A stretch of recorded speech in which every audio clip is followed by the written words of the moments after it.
서울 시민의 안전을 살피고 서울 시민의 행복을 살피는 책책 서울 라이프. 안녕하세요, 김정은입니다. 안녕하세요, 이지혜입니다. 서울 시민의 안전과 또 행복을 위해서 열심히 뛰고 계시는 의원 두 분을 모셨습니다. 먼저 서울시의회 성중기 의원 나와주셨습니다. 안녕하세요. 네, 안녕하세요. 네, 안녕하세요. 안녕하세요. 반갑습니다. 네. 서울시 의원 성중기입니다.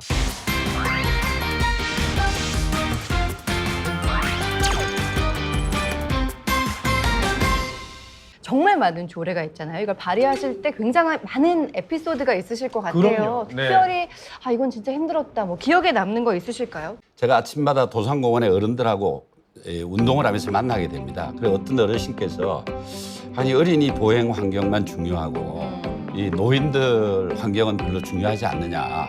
그래서 노인을 위한 조례가 왜 없느냐 이렇게 말씀을 하셨어요. 전통시장 내에서나 특히 어린이 통학 내에서도 어르신들까지 보행 환경에 특별한 조례가 필요하겠다 싶어서 발의한 적이 있습니다. 반응을 들으신 적도 있나요? 예, 즉시 반응이 있습니다. 네. 어떤 반응이 있었나요? 조례를 어른들이 요구하기 전에 알아서 미리 좀 제정해라. 이걸 꼭 얘기해야지 네, 않느냐. 네, 네. 지방의회 30주년을 맞이해서 서울시 의회에서 조례 30선을 지정했습니다. 먼저 성중기 의원님, 어떤 조례를 선택을 해주실지 화면을 보고 선택을 좀 부탁드리겠습니다. 횡단보도에 서 있는 어린이와 어머니 그 보행 대기 중인 저 안을 이 조례는 아동 육아 돌봄에 관한 조례입니다. 특히 그 어린이 통학로 주변에 또 적정기가 지금 설치되어 있는데 네. 이 지역 같은 경우에는 이제 강남은 주로 아파트 단지 내에 이 보행 도로가 많고 학교도 단지 내에 있습니다. 네. 그래서 특히 어린이들이 어릴 때부터 뛰놀던 그런 공간이라서 도로 인도 구분 없이 마구 뛰어다니고 이런 거기 때문에 특별히 그 어린이 보행 환경을 위한 조례를 만들게 됐습니다. 네. 정말 꼭 필요한 조례라고 생각이 드는데요. 괜찮니? 네, 괜찮아요. 무슨 일이에요? 스마트폰 때문에 위험한 상황이 더 많이 발생하는 것 같아. 네, 그래서 서울특별시 어린이 통학로 교통안전을 위한 조례가 제정이 됐습니다. 그래? 보행 중 휴대기기 사용 제한에 관한 지도는 물론 자전거 통학생에 대한 등하교 시 교통안전에 관한 지도도 이루어진답니다. 그 밖에 교통안전에 필요한 안전사고 예방 교육이 진행된답니다. 그래, 이제부터 나도 보행할 때 휴대기기 사용하지 말아야겠어. 정말 요래조래 뜯어봐도 안전이라는 건 정말 강조해도 지나침이 없다는 생각이 드는데요. 스몬비라는 말이 있지 않습니까? 그럼 스몬- 스몬비 퀴즈까지 스몬비요? 예. 스마트 좀비.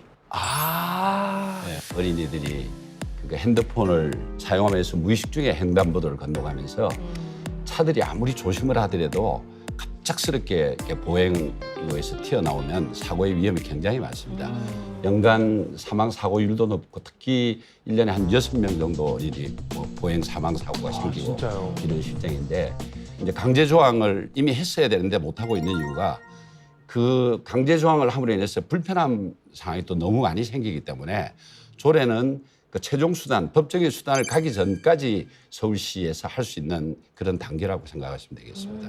서울 시민 눈높이에서 봤을 때 굉장히 좋은 조례입니다. 이 조례라는 것은 방금 의원님께서 말씀을 해주신 것처럼 강제성을 띠기보다는 교육이라든지 굉장히 좀 긍정적인 방향으로 이런 행동을 변화를 시킬 수 있다면 더 좋을 수가 있는 부분인데 길을 걸을 때도 어린이들이 스마트폰을 보기 시작하면 그것만 보느라 집중해서 주변을 아예 살피지를 않는 경우가 돌리지도 많아요. 않아요. 예, 좀 그런 부분들을 이제 어린이들은 모르고 있으니까 이게 그렇게 하면 왜 안 되는지, 어떤 점을 조심해야 되는지, 뭐 횡단보도를 건널 때는 꼭 좌우를 보면서 가야 되는 것이지 핸드폰을 보면 안 된다라든지 이런 것들을 어릴 때부터 알려준다면은 나중에 성인이 돼서도 도움이 될 것이고 지금 당장의 이런 사고의 위험이 빠졌을 때도 조금은 더 안전할 수가 있기 때문에 약간 아쉬움이 좀 있습니다. 네. 저는 좀 그 아이들이 그러면 보고 가면 뭐 어쩔 겁니까?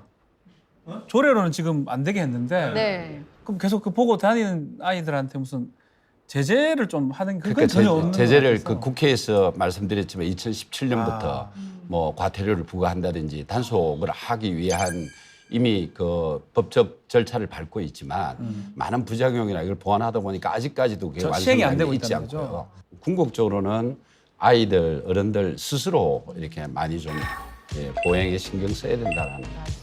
네, 정말 이런 안전과 관련된 사항들은 아이를 키우는 부모들이라면 너무나 이거는 필요하고 관심이 가는 대목일 수밖에 없거든요. 성중기 의원님께서 선택하신 조례들 소개해 주실까요? 서울시 주차장 설치 및 관리 조례 일부 개정 조례안에 대해서 좀 말씀드리고 싶은데 그 재해 부상 군경과 재해 공무원 그 직무 수행 교육 훈련 중에 네. 이게 당한 그 상해를 당한 상태에서 전역을 했거나 퇴직한 사람들에게 주는 그 감면 혜택입니다. 네. 근데 사실은 전체적인 비용으로 보면 그렇게 많지는 않지만 그동안에 감면 혜택에 그 포함되어 있지 빠져 있었죠. 않은 분들 입장에서는 굉장히 필요한 조례다. 나라에서 나의 이런 희생에 대해서 이런 배려를 해주고 있구나. 이런 기분을 느끼게 된다면 굉장히 행복함을 느낄 수가 있고 나라에 굉장히 감사한 마음을 느낄 수가 중요하죠. 있는데 예, 네. 이게 국가에서 앞장서서 해야 되는 부분이지만 국가에서도 모든 부분들을 다 생각할 수 없을 때가 있어요. 꼼꼼하게 살피지 못할 때가 있는데 이런 부분들을 서울시에서 앞장서서 먼저 챙겨준다면 이것이 결국에는 나중에 법에서도 또 개정이 될 수도 있는 부분이고 네. 여러 가지로 서울시에 대해서도 긍정적인 이미지를 가질 수가 있기 때문에 이 조례 자체는 굉장히 훌륭한 조례라고 볼 수가 있습니다. 서울시 부지에 주차장을 만들 때 민간 사업자가 민간 건물을 짓고 거기에 이제 시유지라든지 하천 부지가 있으면 그걸 민자 사업에 같이 포함을 시켜서 개발하는 경우가 많이 있습니다. 본인이 개발해서 주차장으로 사용하다가 네. 30년이 되면 서울시에 반납하도록 기부 찬납하도록 되어 있습니다. 그러니까 30년 동안 무상으로 사용을 하는 거죠. 네. 그럼 문제는 그 이후에가 문제입니다. 30년 사용하고 주차장을 서울시에 반납하면 서울시에서는 다시 이제 그걸 이제 입찰을 하든지 이렇게 할 텐데요. 네. 그 입찰할 때 굉장히 이 조례에 대해서 문제가 많이 발생하기 때문에 제가 이 조례를 만든 겁니다. 국가라든지 시에서는 돈이 무한정 있는 것이 아니지 않습니까? 그래서 뭐 이런 시유지라든지 이런 것들을 갖고 있는 부분을 개발을 할 때 민자, 그러니까 민간 자본을 투여하는 경우가 있어요. 민간 자본을 투여한 대신에 30년 동안 주차장을 이제 관리를 하면서 거기서 이득이 나지 않습니까? 네. 그 이득으로 자본 투하했던 것을 이제 보상받을 수가 있는 거죠. 그리고 거기서 조금 더 이득을 낼 수도 있는 부분이고 30년 끝난 다음에는 원래는 시에서는 이 사업자를 정할 때 일반 입찰이라고 해서 이거를 누가 해볼 테냐 그래서 금액을 낮게 부른다든지 아니면 뭐 다른 부분에서 적정성이 있는 분들을 채택을 하게 되는 것인데 이거 같은 경우에는 조금 특수한 상황이지 않습니까? 이미 했던 사업자가 있고 사업자가 바뀐다고 하면 기존 건물주랑도 분쟁이 발생할 수가 있고 여러 가지 그렇죠. 법적인 문제가 발생을 할 수가 있단 말이죠. 이런 경우에 수의계약이라는 것이 어떤 것이냐면 입찰로 하기에 조금 부적정하다거나 아니면 입찰자가 없는 경우에는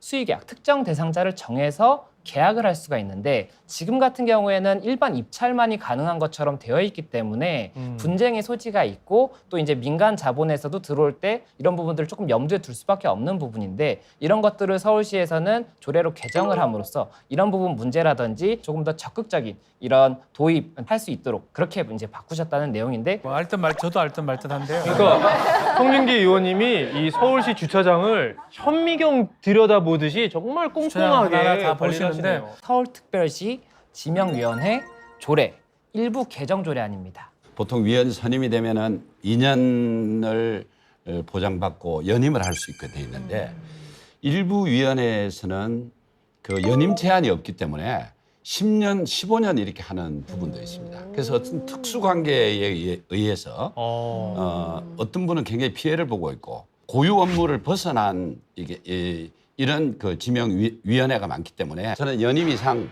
할 수 없다라는 조항을 하면서 굉장히 또 새로운 분이 와서 지명위원회에 들어오고 이렇게 한 제도를 조례를 바꿈으로 인해서 네. 좀 더 공정성도 띄고 또 비리도 건절할 수 있고요. 그렇죠. 민간 협착 이런 것도 없앨 수 있고 진정한 민주주의네요. 네. 견제와 균형, 기회 균등 가장 기본적인 것에 초점을 두신 거네요. 이재 씨 대변인 같아요. 네. 대변인 저 옆에 계신데. 의원 윤리 강령 및 윤리 실천 규범 조례 일부 개정 조례안. 시민들하고 무관한 것 같지만 사실 무관하지 않습니다. 우리 서울시 의원이나 뭐 국회의원, 시구의원 다 마찬가지지만 지역 활동이 있고 의회 활동이 있습니다. 그 어느 것 하나 중요하지 않은 게 없지만 그 의회 활동, 지역 활동을 열심히 하는 의원님들이 있고 뭐 양쪽 다 열심히 하시겠지만 의회 출석을 안 하더라도 과거에는 특별하게 체크해서 발표하고 이런 게 없었어요. 그 지역에 활동을 하니까 지역에 중요한 활동이 있으니까 의회 정족수가 안 돼서 회의에 지장이 있을 때도 있고 상임위원회에 출석을 안 해서 회의가 다 끝났는데 어느 위원들은 몰라서 추가로 설명해야 될 경우가 있고 이런 부분이 있어서 적어도 출석 일수를 강제성보다는 공포해서 본인이 얼마만큼 출석하고 어떻게 했다라는 걸 공개하도록 하는 그런 우리 스스로 시민들에게 이렇게 활동하고 있다라는 걸 보여주는 성적표라고 생각하시면 얼마나 되겠습니다. 성실하게 예, 함께하고 예. 있는지를 보여주는 거니까 시민들이 모니터를 할 수가 있겠네요. 바로. 예, 언제든지 직접 할 수 있습니다. 그 발의를 하셨으니까 송중기 의원님의 성적표는 개근- 우수하겠네요. 개근이시죠. 저는 그렇게 뭐 우수하고 반성문인가요? 네. 거기까지 생각을 못 하시고 일단 저는 발의- 지역 활동과 네. 의회 활동을 좀 균형 있게 하기 위해서 네. 노력하고 있습니다. 의회 활동이라든지 이런 부분들을 소홀히 하시게 된다면 그 피해는 고스란히 서울시 시민들한테 돌아가게 되는 것인데 이런 출석 일수를 발표하도록 이렇게 독려를 함으로써 그러면 굉장히 신경을 안 쓰던 부분도 신경을 쓰게 되거든요. 네. 그러면은 당연히 서울시 의회가 더 잘 이렇게 구성이 되고 업무를 진행을 할 수가 있을 것이고 서울시 시민들에게 도움이 되겠죠. 서울특별시 야외운동기구 안전관리에 관한 조례안입니다. 아, 야외운동기구. 오, 이거 제목만으로도- 지나갈 때마다 무조건 한 번씩 해보잖아요. 궁금합니다.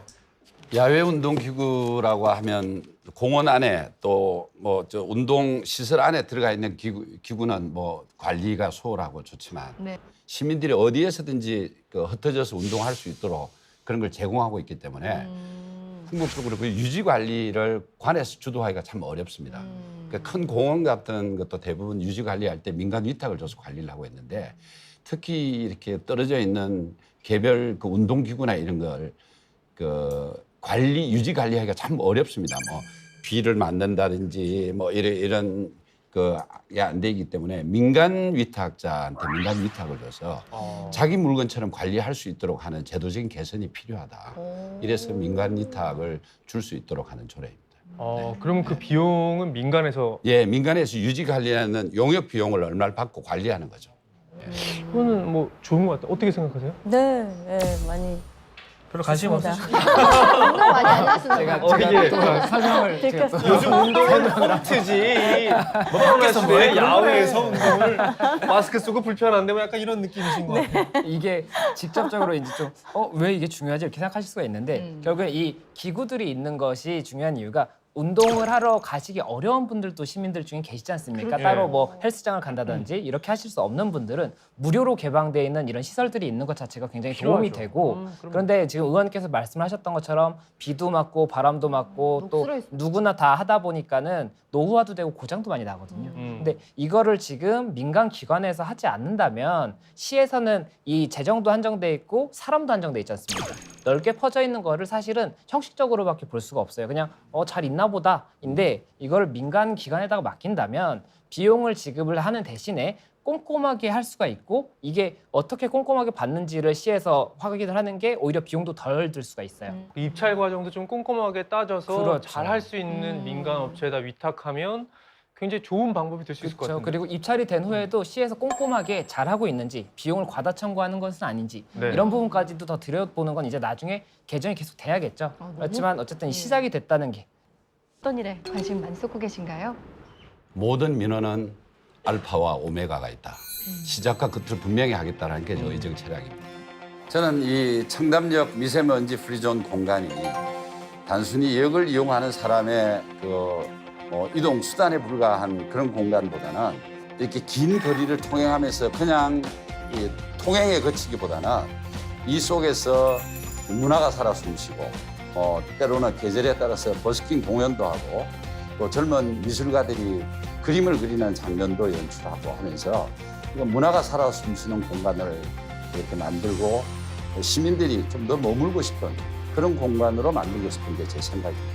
이제 위례 신사선이 청담 사거리 역이 생길 예정입니다. 예산 때문에 재정 문제 때문에 강남구와 서울시가 협의 중인데 이제 위례 신사선 신설이 되는 거는 이제 규정 사실로 돼 있고요. 이 청담역과 연계해서 이게 외부에 있는 주민들도 굉장히 많이 이제 이용을 할 수 있을 겁니다. 우리 청담역의 미세먼지 프리존이 장래에 이렇게 또 늘어날 교통 수요 고객에 대해서도 굉장한 앞선 어떤 그런 조치가 아닌가 이렇게 생각하고요. 저희 지역의 압구정역 같은 경우에는 백화점 앞에 캐노피를 세우기 때문에 주민들이 아무리 요구하더라도 에스컬레이터를 놓을 수 없도록 이렇게 돼 있어서 제가 그 부분을 민간의 협치로 그러니까 민간 업체에다가 캐노피를 따로 조형물처럼 멋있게 만들어서 민간에서 만들어라. 그 에스컬레이터를 우리가 설치하겠다. 그래서 민간의 협조를 받아서 에스컬레이터를 지금 설치 완성 중에 있습니다. 네. 그런 게 굉장히 의정 활동 중에 보람을 있습니다. 네. 두 분 말씀 들어보니까 정말 곳곳에 세밀한 곳까지 신경을 참 많이 쓰시고 있구나 이런 생각이 들죠. 맞아요. 우리 시민들도 함께 보시면서 우리 시의원님께서 이렇게 열심히 일하고 계시구나 많이 뿌듯해하실 것 같습니다. 언제나 변함없이 시민 가까이에서 서울시정 업무를 열심히 하겠다는 말씀으로 마치겠습니다. 조례들을 네. 멋지게 설명해 주신 성준기 의원님 그리고 우리 오현정 의원님 너무 고생하셨고요. 그리고 이 조례들을 잘 설명해 주신 박지훈, 김성수 변호사님도 수고 많으셨습니다. 네. 네. 서울 시민에게 건강을 더하고 서울 시민의 행복을 더하는 책책 서울 서울 라이프 성준기 의원님이 네. 또 노래를 그렇게 잘하신다는 노래를. 아주 그 성악을 상당히 잘하신다고 제가 들었어요. 예, 잘하지 저희가 않습니다. 예. 그 짧은 소절을 좀 청해 들으면서 인사를 드리도록 하겠습니다. 네. 박수로 청해 들으면서 인사드릴까요? 네, 고맙습니다. 고맙습니다. 아유.